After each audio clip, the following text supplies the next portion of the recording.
આજે ગુજરાત સરકાર દ્વારા ગુજરાતના ખેડૂતોને કમોસમી વરસાદથી જે નુકસાન થયું છે, જે પાયમાલી થઈ છે, એના માટે ઐતિહાસિક પેકેજ જાહેર કર્યું, 10,000 કરોડ રૂપિયાનું પેકેજ જાહેર કર્યું. એવી મોટી મોટી જાહેરાતો થઈ રહી છે. પણ હકીકત શું છે કે ગુજરાતમાં સરકારી આંકડા મુજબ જોવા જઈએ તો 72 લાખ હેક્ટર જેટલું વાવેતર હતું અને કમોસમી વરસાદ થયો અને એના કારણે જે નુકસાન થયોનો અંદાજ છે એ પણ સરકારી આંકડા મુજબ જોઈએ તો 42 લાખ હેક્ટર જેટલા વાવેતરમાં નુકસાન થયું છે. જ્યારે મોટી વાતો જાહેરાતો થાય છે, એની મોટી મોટી વાહવાહી થાય છે, ત્યારે હકીકત એવી છે કે આ કહેવાતી મૃદુ અને સંવેદનશીલ સરકાર ગુજરાતના ખેડૂતોના દેવા સંપૂર્ણ માફ નહીં કરવા માટે અને ગુજરાતના ખેડૂતોને પાક વીમો યોજનાનો લાભ નહીં આપવા માટે આજે મક્કમ હોય એવું દેખાઈ રહ્યું છે.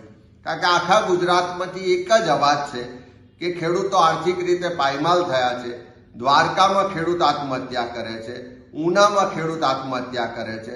આખા ગુજરાતમાંથી ખેડૂતો આક્રોશ સાથે માગણી કરી રહ્યા છે કે ખેડૂતોની સંપૂર્ણ દેવા માફી થવી જોઈએ અને દર વખત આ નુકસાની થાય ત્યારે વળતર કે સહાય માટે પેકેજ નહીં પણ કાયમી પાક વીમા યોજના થવી જોઈએ.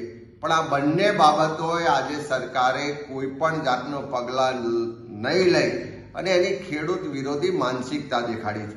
ગુજરાતમાં ઉદ્યોગપતિઓને રાહત આપવાની હોય તો ટાટા કંપનીને નેનો કાર માટે 33,000 કરોડ રૂપિયાની રાહતો આપવામાં આવે અને બીજી બધી જ રાહતો ગણીએ તો એક જ કંપનીને 60,000 કરોડ કરતાં વધારેની રાહત આપવામાં આવે અને ગુજરાતના ખેડૂતોના દેવા માફીની વાત આવે તો એની માટે સરકાર ના પાડે. એ સ્પષ્ટ બતાવે છે કે 10,000 કરોડનું ઐતિહાસિક પેકેજ જાહેરાતની વાતો કરે છે, પણ ખરેખર સ્થળ પર જઈને જુઓ કે પ્રતિ હેક્ટર ખર્ચો કેટલો છે.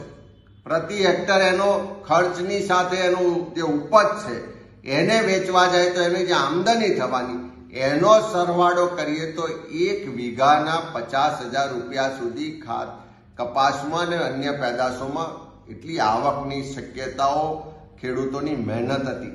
એની સામે આ પેકેજ નહીવત છે. આ પેકેજ ખેડૂતોની આંખોમાં ધૂળ ચોકવા બરોબર છે, ખેડૂતોની સાથે છેતરપિંડી કરવા બરોબર છે. સરકારને ફરી કહેવા માંગીએ છીએ કે લોકોનો આક્રોશ જોયો, ખેડૂતોનો આક્રોશ જોયો. રાજકીય પક્ષ તરીકે કોંગ્રેસ પક્ષ જે લડાઈ લડી રહ્યું છે એના કારણે બધી જ રીતે સરકાર હવે પોતાનો બચાવ કરવા માટે 10,000 કરોડના પેકેજની જાહેરાત કરે છે. પણ સાચા અર્થમાં જો ગુજરાતના ખેડૂતોને મદદ કરવી હોય તો ફરી સરકાર પાસે માગણી કરીએ છીએ કે ખેડૂતોના સંપૂર્ણ દેવા માફ થવા જોઈએ અને ગુજરાતમાં તાત્કાલિક પાક વીમા યોજના લાગુ કરવી જોઈએ.